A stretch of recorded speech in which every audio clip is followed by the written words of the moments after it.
কিছু মানুষ আছে যাদের কষ্ট খুব বেশি শব্দ করে না।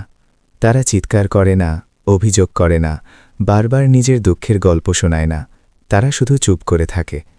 এই চুপ থাকা অনেকের চোখে স্বাভাবিক। অনেকে ভাবে ও তো এমনই, ওর কিছু হয় না। কিন্তু সত্যিটা হলো, এই চুপ থাকার আড়ালেই লুকিয়ে থাকে সবচেয়ে গভীর যুদ্ধ। যারা কাউকে বলতে পারে না, তারা প্রতিদিন নিজের ভেতরে ভাঙে, আবার নিজের ভেতরেই নিজেকে জোড়া লাগায়। কেউ দেখে না সেই লড়াই। কেউ জানে না কত রাতে তারা না ঘুমিয়ে ছাদের দিকে তাকিয়ে থেকেছে, কতবার মনে হয়েছে আর পারছি না। তবু সকালে উঠে তারা স্বাভাবিক হয়ে যায়, হালকা একটা হাসি মুখে নিয়ে কাজে যায়, দায়িত্ব সামলায়, অন্যদের কথা শোনে। কারণ তারা জানে নিজের কথা বললে সবাই বুঝবে না। অনেক সময় তারা বলতে পারে না, কারণ আগেও বলেছিল, কিন্তু কেউ শোনেনি, কেউ গুরুত্ব দেয়নি। কেউ বলেছিল, এটুকু নিয়ে এত ভাবছ কেন? সেই একটি মাত্র বাক্যই তাদের চুপ করিয়ে দেওয়ার জন্য যথেষ্ট ছিল। তারপর থেকে তারা শিখে গেছে, সব কথা সবার জন্য নয়, সব কষ্ট বোঝার ক্ষমতা সবার নেই। যারা কাউকে বলতে পারে না, তারা সাধারণত খুব শক্ত হয়, কারণ দুর্বল হওয়ার সুযোগ তারা পায়নি। তাদের শেখানো হয়েছে নিজেই সব সামলাতে হবে, নিজেই ঠিক থাকতে হবে, কারো উপর বোঝা হওয়া যাবে না। এই মানুষগুলো অন্যের জন্য খুব সহজে দাঁড়িয়ে যায়, কারো কষ্ট দেখলে পাশে থাকে, কারো মন খারাপ হলে কথা শোনে, কারণ তারা জানে একটু শোনা কতটা দরকার। কিন্তু আশ্চর্য ব্যাপার হলো, নিজেদের জন্য কাউকে পায় না।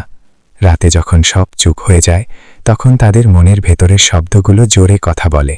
ভয়, অপরাধবোধ, অপূর্ণতা, নিজেকে নিয়ে হাজারটা প্রশ্ন। তবু তারা কাউকে ফোন করে না, মেসেজ লেখে না, কারণ তারা ভাবতে শেখে, আমার কথা বলে কি হবে।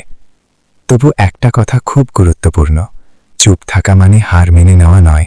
চুপ থাকা মানে ভেতরে ভেতরে শক্ত হয়ে ওঠা। যারা কাউকে বলতে পারে না, তারা ধীরে চলে, কিন্তু থামে না। তারা পড়ে যায়, আবার নিজেই উঠে দাঁড়ায়। কেউ হাত ধরে না, তবু তারা চলতে থাকে। আজ হয়তো কেউ তাদের কষ্ট দেখছে না, কেউ বাহবা দিচ্ছে না, কেউ বলছে না তুমি ভালো করছো। কিন্তু ভবিষ্যতে একদিন এই চুপচাপ লড়াইটায় তাদের পরিচয় হয়ে উঠবে। যদি তুমি সেই মানুষ হও যে কাউকে বলতে পারে না, তাহলে এই কথাটা মনে রেখো, তুমি দুর্বল নও, তুমি ভাঙা নও, তুমি পিছিয়ে পড়নি। তুমি শুধু এমন একজন যে শব্দ ছাড়াই যুদ্ধ করছে। আর এটা সহজ নয়, এটা সাহসের কাজ। হয়তো আজ তুমি একা, হয়তো আজ খুব ক্লান্ত, হয়তো আজ মনে হচ্ছে সব কিছু থামিয়ে দিতে ইচ্ছে করছে।